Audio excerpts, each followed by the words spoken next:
오늘은요, 삶의 계자시 38번째. 오늘 시작 글자는 이 흔히 말하는 며느리 부자라고 하는데요.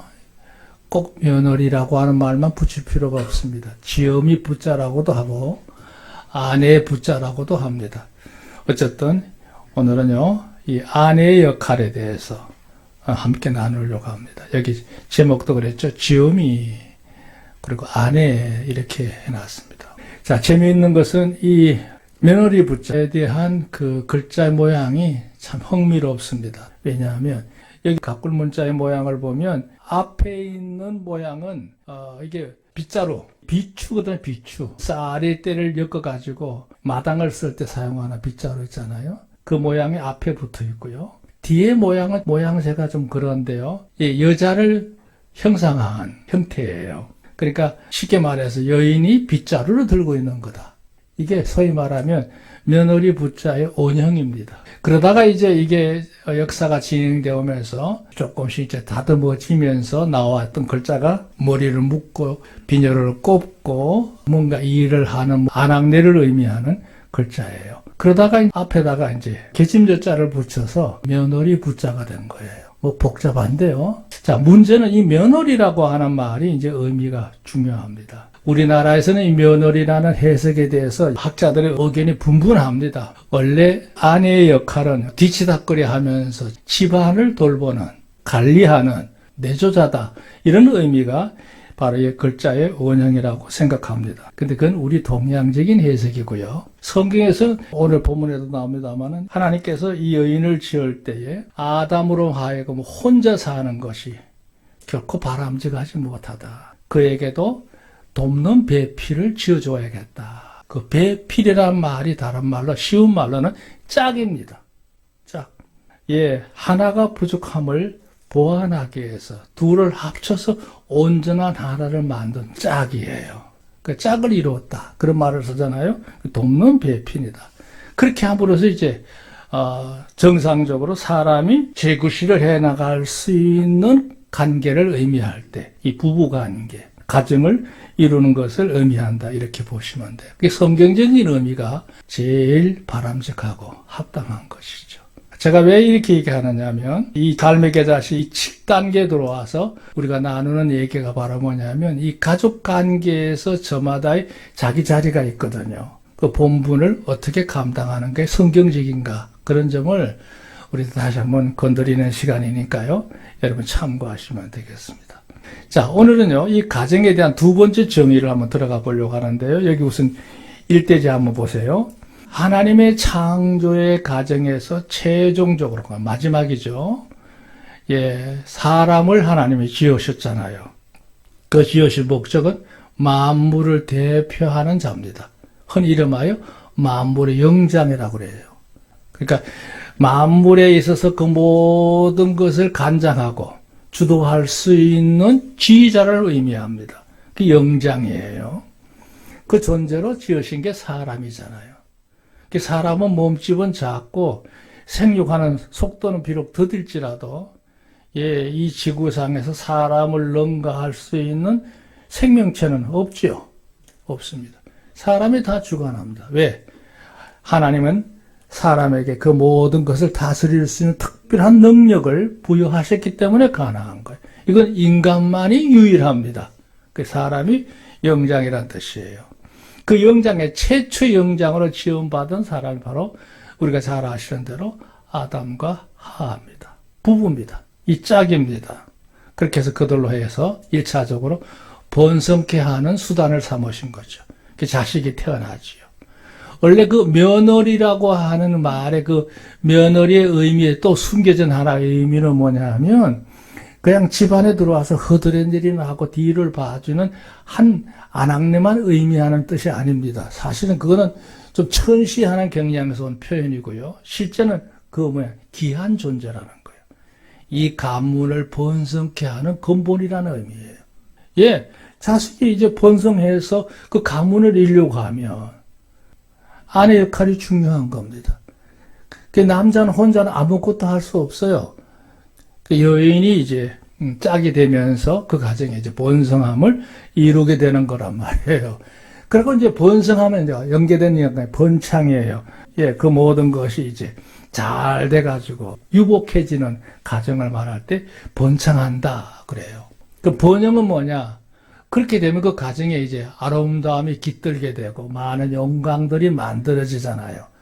그래서 그 행복함이 오랫동안 누려지는 걸 말할 때 번영이란 단어를 쓰거든요. 그러니까 그런 섭리를 위해서 기본적으로 가정을 하나님이 세우신 거예요. 자, 말씀 더 들어가기 전에 복을 하나 빌게요. 여러분 가정에 번성의 축복, 번창의 축복, 번영의 역사가 있기를 주님을 축원합니다. 그거를 이렇게 이루시기 위해서 가정을 세우시는 거예요. 자, 문제는요, 그걸로 끝난 게 아닙니다. 여기 보세요.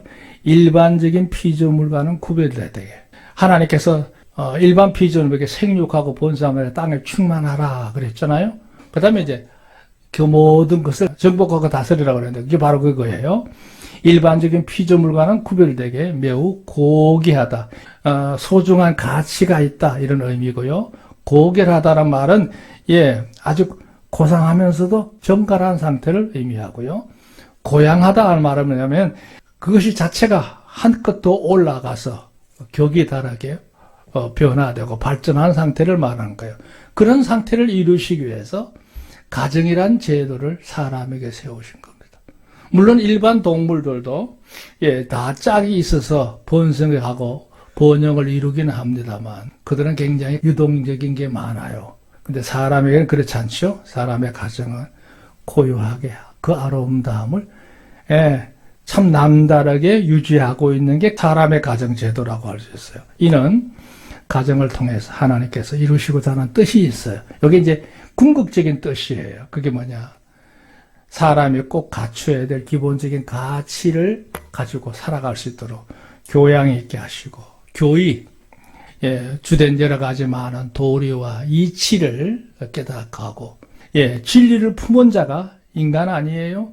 교화, 그렇게 사람이 변화해 가도록 성숙해 가도록 갖고 가는 게 사람이다 말이죠. 동물들은요 태어나면 생존 본능에 따라서 한번 태어날 때 가졌던 그 상태, 의식 상태에서 별로 더 진보되는 게 없습니다. 극히 제한적이죠. 근데 사람은 어때요? 매일 달라요. 사람마다 달라요. 그 노력 여하에 따라서 변모하는 속도는 천양지차입니다. 천지차예요.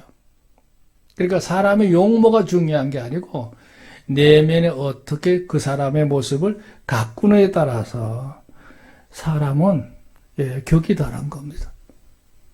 여러분의 삶에 귀한 변화 역사가 날마다 성숙함으로 온전함으로 이루어지기를 좀 축원합니다.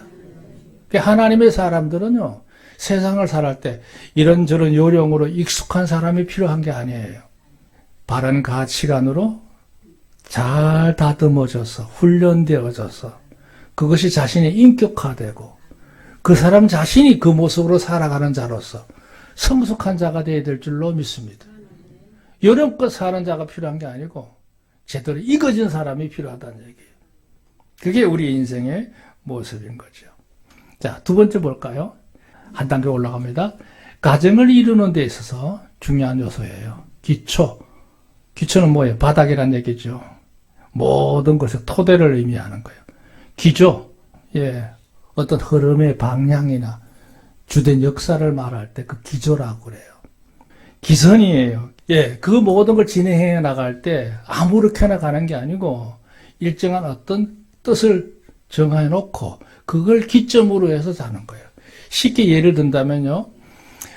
우리가 이 교회를 지을 때 제일 먼저 하는 일이 뭐냐 하면 지적가에 이제 연락을 해서 공식적으로 간청해서 우리 땅에 속하는 땅 경계가 어딥니까? 라고 공사를 하기 전에 이제 먼저 지적도를 따라서 이제 측량을 하더라고요. 근데 물었어요, 그 사람한테. 이게 정확도가 어느 정도 됩니까? 그랬더니 5cm 미만이래요. 그걸 어떻게 하느냐? 그랬더니 다 이유가 있다는 거예요. 그래서 어딘가 이제 이 자리를 정확하게 측량할 수 있는 기점이 있는 거예요, 기점. 우리는 몰랐지만 길바닥에 다 그게 표가 되어 있나 봐요. 거기서부터 계산을 해서 모양을 딱 잡으면서 여기가 바로 성산교회 자리입니다. 이렇게 지적을 해주더라고요. 그게 바로 뭔지 아십니까? 기선입니다. 이 기선을 잡았다는 말이 이제 이런 얘기인데요. 예, 중심을 잡았다는 거예요. 예, 가정이 아무렇게나 그때그때마다 인기응변으로 흘러가는 것이 아니라 가정에는 기초가 분명하고 가정의 기초는 하나님이신 줄로 믿습니다. 예, 기초가 있어요. 그 가정을 세우신 뜻이 있어요. 그리고 언제든지 길을 잃지 않고 일정한 삶을 유지할 수 있도록 중심축이 있는 거예요. 기선이 있는 거란 말이죠. 자, 그것처럼 남편과 아내가 이게 이제 원리가 적용이 될 때 중요한 게 세 가지가 있어요. 첫째, 육체적으로 하나가 되죠. 몸이 이제 하나가 됩니다. 부부잖아요. 몸만 하나가 되면 될까요? 마음도 하나가 되는 거예요. 그걸 화합이라고 그래요. 그리고 이제 어떤 한 일을 같은 공동의 뜻을 위해서 두 사람이 힘을 모으는 거예요. 그걸 조합한다고 그래요. 내 힘을 보탠다는 얘기예요. 한 사람의 힘만 가지고는 온전한 가정을 이루어갈 수가 없죠. 그래서 서로 도와야 되는 거예요. 서로 도와야 돼. 요즘 현대사회가 자꾸 이기적으로 변함에 따라서 예, 자기 책무를 감당하지 않으려고 하는 경우들이 있습니다만 그건 성경적이지 않습니다. 자, 문제는 그렇게 함으로 인해서 다변하는 현실에서도 여러 가지 많은 문제들을 만나지만 그 모든 그것을 바꿀 수 있는, 변환시킬 수 있는, 전환케 하는, 되돌릴 수 있는 역사가 있어요. 그걸 뭐라고 하는지 아십니까? 사자성어로 말할 때 전화이복이라고 하잖아요. 이복. 예, 이 길을 복으로 바꾸는 능력이 있는 게 바로 부부의 역할인 줄로 믿습니다.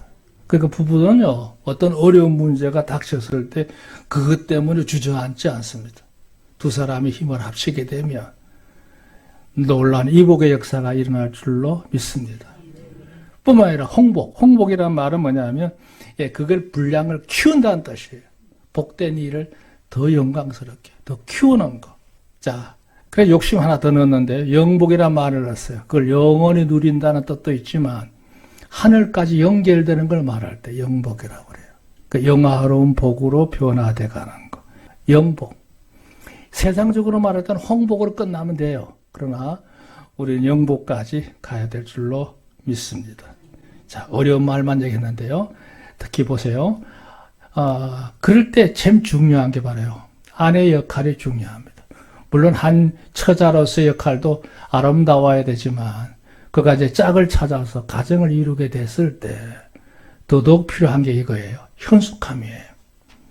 현숙한, 지혜로운 처신이 필요하고요. 겸용한다는 말 썼는데 이거 좀 잘 쓰지 않는 말이에요. 겸용이 뭐냐면 부지런하다는 거예요. 열심히 사는 거. 그러니까 예, 분주하게 최선을 다해서 사는 걸 갖다 겸용하다 그런 말을 써요. 그 다음에 이제 영적으로 신령하게 영성을 잘 관리하는 신령한 몸과 마음의 태도가 필요한 줄로 믿습니다. 그렇게 함으로써 가정을 향한 하나님께서 애당초 세우셨던 귀한 은혜 역사를 다 이루어가는 거지요. 자, 좀 걱정이 되는 건요. 제가 이 설교를 하면서 여집사님들한테 너무 부담 주는 것 같은데요. 이미 여러분 그렇게 살고 있다고 믿으니까요. 아, 이런 게 있구나 하는 것만 참고하시면 됩니다. 네. 자, 세 가지 대지를 한번 살펴볼 텐데요. 첫째, 아까 말했던 짝, 배필, 돕는 자 같은 의미인데요. 이 부부로서 어떻게 서로 도우며 살 것이냐 그랬을 때 여러 가지 요소예요. 첫째 보세요. 아내는 혼인으로 인하여 짝을 이룬 한 남자의 배필이야. 동반자야. 그 배필이란 말의 의미가 같이 간다는 뜻이에요. 발을 맞추는 자예요. 같이 함께 갖는 거예요. 많이 함께 걸어 다니시기 바랍니다. 자, 하나님 창조 가정을 보면 아담을 지으신 후에 하나님이 그러셨어요. 사람의 독처하는 것이 좋지 못해. 혼자 지내는 게 좋지 않다 이거죠. 내가 그를 위하여 돕는 자를 옆에 세워주리라. 그래가지고 만드신 자가 바로 여자예요. 아내란 말이죠. 그래서 뜻에 따라서 예, 그냥 따로 지은 게 아니에요. 그러면 뭐 당신은 당신이고 나는 나다 이렇게 되잖아요. 근데 아담을 깊이 잠들게 하신 후에 그 갈빗대 하나를 취해서 그 갈빗대를 가지고 여자의 몸을 세워나가셨다는 거예요. 갈빗대로 만들었다. 전 그 기사를 볼 때마다 가슴을 썰어내립니다. 내 머리뼈로 만들었으면 어째서였을까? 뭔 얘기인지 아시죠? 갈빗대란 말이 뭐냐면 우리 옆구리뼈를 말하잖아요. 사람에게 24개의 갈빗뼈가 있는데 그 중에 하나를 취해서 그것을 가지고 만든 자가 여인이라는 거예요. 그러니까 하나의 능력이 대단하지만 또 하나의 분신이 합참으로서 이 어려운 세대를 이겨나갈 수 있는 거란 말이에요. 이 짝을 이루게 하신 겁니다. 자, 두 번째, 아내는 그에 따라서 남편과 절대적으로 하나를 이루는 가제가 있단 말이에요. 관계.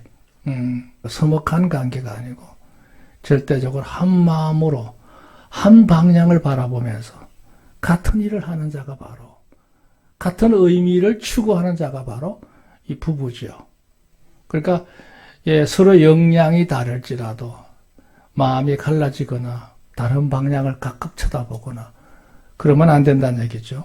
그 남편과 아내가 인격적으로 동반관계요. 누가 높고 낮죠. 이게 없어요. 그러나 질서적으로 볼 때는 이제 아내의 머리는 남편이 되고 또 남편은 가정의 한 대표자가 되는 반면에 아내는 그 대표자와 함께 더불어서 모든 걸 나누는 자, 공유하는 자. 여기 그런 얘기죠. 불가분의 관계. 절대 나누어질 수 없는, 쪼개질 수가 없는 관계가 바로 부부관계다. 이런 의미예요. 자, 다 아는 얘기니까 쉽게 넘어가겠어요. 3번 보세요. 아내는 신실한 남편의 애정. 그러니까 남편이 그냥 받기만 하는 관계는 아니죠. 남편이 갖춰야 될 것, 신실함이 필요한데요. 그 어떤 게냐? 애정. 마음을 다해서 아내를 사랑하는 마음. 겉면, 부지런히 일하는 거. 직업적인 요소도 다 포함돼요. 가장으로서 가정을 먹여 살려야겠다고 하는 그 부지런함이 있는 거죠. 그 다음에 신이 끝까지 믿고 의지하고 그를 향해서 보내는 애틋함을 의미해요. 그 신이 기대할 수 있는 거예요. 그걸 바탕으로 해서 모든 것에서 본유란 말을 썼죠. 본유는 뭐냐면 이 참 의미 있는 말인데 본래 그 가정에 고유하게 지켜야 될 그 어떤 것 그걸 본유라고 그래요. 그거를 그 가정마다 나름대로의 중요한 의미들이 있잖아요. 특색이 있잖아요. 그걸 두 사람이 이제 서로 사랑했을 때부터 가졌던 그 합일점이 꾸준히 유지돼 가도록 그게 중요합니다. 그게 깨져버리니까 가정들이 문제가 오는 거예요. 그걸 함께 누리는 거, 공유하는 거. 그 다음에 향유는 뭐예요? 잠깐 누리다 마는 게 아니라 계속해서 이상 다 할 때까지 누려가는 삶을 말할 때 그걸 향유라고 그래요. 그렇게 하면서 이제 가족을 이루게 되고 가계를 이루게 되고 가풍을 이루어가는 그런 삶을 위해서 모든 것에서 여기 재미있는 말이에요. 대칭적으로 절대적인 한 축이다 그랬어요. 옆에 그림 하나가 있죠. 수레를 보시면 뭐 이런 수레가 요즘은 구경하기 쉽지 않습니다만 한 예를 든 거예요. 물론 외바퀴 수레도 있긴 해요. 그러나 그거는 굉장히 좁은 공간에서 물건을 나를 때 쓰는 도구이긴 합니다만 보편적인 건 아니죠. 제일 중요한 건 이 쌍수레, 두 바퀴가 있는 이 수레부터 본격적으로 많은 일을 해낼 수가 있어요. 그러니까 혼자 들고 갈 수도 있지만 이 수레에다가 얼마나 많은 걸 실을 수 있겠어요. 대단하지 않아요? 근데 이 바퀴가 크기가 다른 게 아니라 똑같은 두 개의 모양이 한 짝을 이루었을 때 이게 정상적인 수레거든요. 뭔 말인지 아시겠죠? 가정에서 누가 높고 낮고 이게 우열이 있는 게 아니라 남편이 한 역할을 하고 아내가 한 역할을 해서 둘이 한 축을 감당함으로 인해서 인생의 고락간의 모든 것들을 여기다 다 싣고 갈 수가 있는 거예요. 어디든지 갈 수가 있는 거예요. 이제 두 바퀴부터 시작을 해서 이제 4바퀴가 되고 6바퀴가 되고 8바퀴가 되고 저는 뭐 100몇 개가 있는 것도 봤어요. 이 바퀴가 한 100개 이상 넘어가니까요. 어마어마한 물동량을 실읍니다. 그게다 수백 톤을 싣고도 가고더라고요. 그래서 이 바퀴의 힘이 그런 건데요. 제 1차적인 시작은 바로 이 두 바퀴예요. 남편과 아내의 관계가 한 축을 감당하면서 이루어가는 공동체가 바로 가정인 줄로 믿습니다. 중요한 요소예요. 4번. 이게 이제 조금 여러분 마음에 어떻게 받아들일지 모르겠는데, 아내는 녹그릇에 강을 내는 것 같다. 유기그릇 옛날에 명절 다가오면 기아장 부숴가지고 강을 냈던 때가 있었죠. 뭐 지금 뭐 세제가 좋으니까 늘 합니다만, 그와 같은 것이죠. 녹이 들어갈 수 있는 상황에 전혀 희망적이고 뭐 어떤 기회가 없을 것 같은 그 삶에도 아내의 역할이 잘함으로 인해서 그 가정이 이제 다시 희망을 갖게 되고 여러 가지 면에서 기쁨을 회복한다는 뜻이에요. 강을 내는 것과 같다. 남편과 함께 가정에서의 하락이란 말 아시죠? 화평하고 즐거운 걸 말하는 거예요. 일락, 안락하게 살아가는 모습. 그 다음에 안락, 걱정 근심 없이 마음이 평안하게 즐겁게 살아가는 모든 것들. 그렇게 하면서 이제 자녀, 형제, 인적과의 관계에서 의와 덕과 인의 여기 본성이라고 하는 말인데 이 참 중요한 말이에요. 본격, 자격, 기준 이런 걸 말하는 거예요. 정상적으로 유지해야 될 이치 이런 걸 말해요. 본분을 다하는 특별한 소임이 주어져 있다 그랬어요. 자, 문제는요. 오늘 아내에 관한 거니까요. 2번이 중요합니다. 아까도 얘기했지만 아내는 현숙함이 필요하다 그랬는데요. 현숙한 자로서 어떤 처신이 기본적으로 이루어져 있을까? 쭉 봤을 때 성경에 많은 교훈들이 있지만 한 4가지만 여러분에게 정리해서 보내드리려고 해요. 이건 과거에 한번 제가 다뤘던 문제예요. 남편과 아내의 처신에 대해서 지역적으로 다루고 체제적으로 다루고 세대를 따라 많은 주장들이 있어요. 여기에 관한 역사적인 문제는 언급하지 않겠고요. 그러나 성경적인 원리에 비춰 봤을 때 아내로서 현숙함을 가지는 데 있어서 갖춰야 될 처신이 있다면 뭘까 그랬을 때요. 여기 4가지를 얘기하고 있어요. 첫째 하나, 성경적인 거예요. 남편을 사랑하고요. 그 다스림을 받은 거예요. 그 서로 나누는 데 있어서 남편의 뜻을 여기고요. 존엄이라고 그래서 존엄. 그 다음에 존대요. 우대해요. 일단 받아들이는 자세예요. 존호. 이 존호도 중요합니다. 부부간에 호칭을 할 때 그냥 명목적으로 부르는 일상적인 호칭이 아니라 여러분 마음의 감정을 담을 수 있는 호칭이잖아요. 그래서 그런 존호함도 중요하다는 거예요. 그 마음의 첫 자리가 누구냐? 이게 중요한 말인데요. 아내의 마음의 첫 자리는 언제든지 남편인 줄로 믿습니다.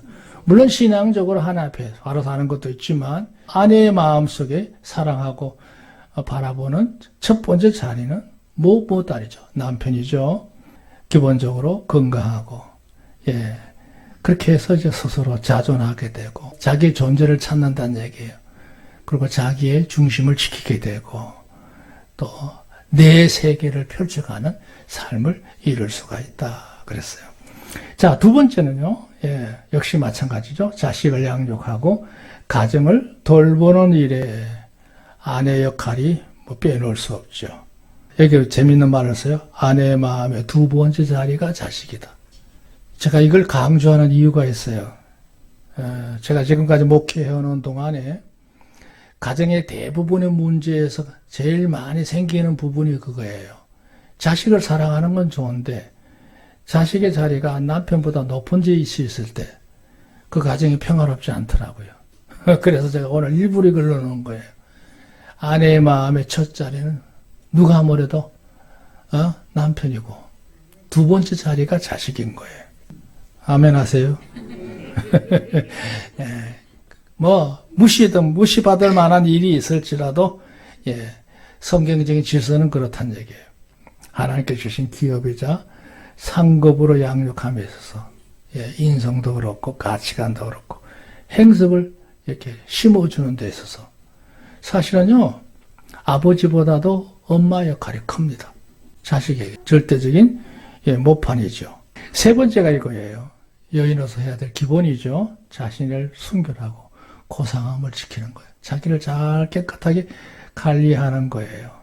이게 이제 세 번째 마음가짐이라고 할 수 있는데요. 곧 대인적인 관계나 또 모든 사건 앞에서나 모든 사물 앞에서 내 영과 혼과 몸이라고 그랬는데요. 몸가짐, 마음가짐을 바로 하는 겁니다. 그렇게 해서 순결함을 유지하는 거고요. 그 다음에 침잠함이라고 그랬어요. 그야말로 조용하고 아주 내밀한 그런 요소를 의미해요. 그 다음에 여기 조요하다는 말의 의미가 재미있는데 빛을 줘 밝을 명자인데요. 밝게 빛나는 상실을 비춰주는 스포트라이트, 스포트라이트 같은 존재가 바로 여인이라고 하는 겁니다. 그러니까 조용하면서도 자신의 역할에 대해서 모든 것을 이렇게 아우러가는 능력을 의미한다. 이렇게 보시면 되겠죠. 네 번째, 역시 가정관리예요. 아까 각골 문자에서 나온 말이 그건데요. 집안일을 두루 살펴서 전체를 모든 걸 경영하고 관리하는 걸 의미해요. 화목함을 결속시키고 집안 모든 사항을 조절해가는 능력을 바로 이 아내가 행하는 거죠. 아내는 견실한 부부관계를 기본으로 해서 가족들 상호관계, 유대관계를 더불어서 집안의 모든 가정을 갖고 가는 일에, 번영하는 일에 조언도 하고, 그렇죠. 남편이 힘을 세기는 하지만요, 섬세하지는 않습니다. 저렇게 힘을 보태요. 그 다음에 여기 조홍이란 말을 썼는데, 조홍이란 말은 뭐냐면 더 흥이 나도록 만드는 거. 이 집안의 분위기를 만드는 거 다 아내의 몫이다. 이렇게 말할 수가 있습니다. 자, 이외에도 뭐 여러 가지가 있을 수 있지만 우선 네 가지만 여기서 언급을 했고요. 마지막으로 시간이 없기 때문에 그냥 간단하게 넘어가겠습니다. 성경에 보면 아내 역할에서 가장 이상적인 아내들의 모습도 열거되어 있고 또 반대로 그야말로 빛을 내지 못할 뿐만 아니라 도리어 욕되게 했던 아내의 모습들도 여러 가지로 표현되어 있어요. 뭐 다 논할 수는 없지만 이쪽에 간주에는 실패한 아내들의 모습에 대해서 열거한 거고요. 이쪽에 오늘 본문 대지에서는요, 우리가 표상으로 삼을 만한 아내들을 여기 소개하고 있어요. 재미있는 편으로 그냥 줄여놨는데요. 5개 설명해놨죠. 묵묵한 거. 창세기 7장 7절에 누굴 얘기하면 노아의 아내를 얘기합니다. 노아 방주를 지을 때 노아만큼의 믿음의 크기가 있었던 여인이 누굴까 그랬을 때 그 아내입니다. 노아 방주를 만들 수 있는 능력이 노아의 믿음만 갖고 되는 게 아니죠. 돕는 자 역할이 그만큼 컸기 때문에 가능한 일이에요. 그걸 절대 저평가할 수 없어요. 두 번째요. 희생이라고 그러는데요. 창세기 12장이면 누구 얘기했겠어요? 아브라함의 아내 사라를 얘기합니다. 사라 역시 대단히 희생적인 여인이었고 또 남편과 함께했던 귀한 여인인 걸 알 수 있죠. 그 다음에 이제 3번 기도라고 했죠. 사무엘상. 사무엘 어머니 한나를 얘기합니다. 이 한나의 기도를 통해서 한 나라가 구해지게 되고 그 가문이 다시 일어서게 되는 모습을 보게 되고요.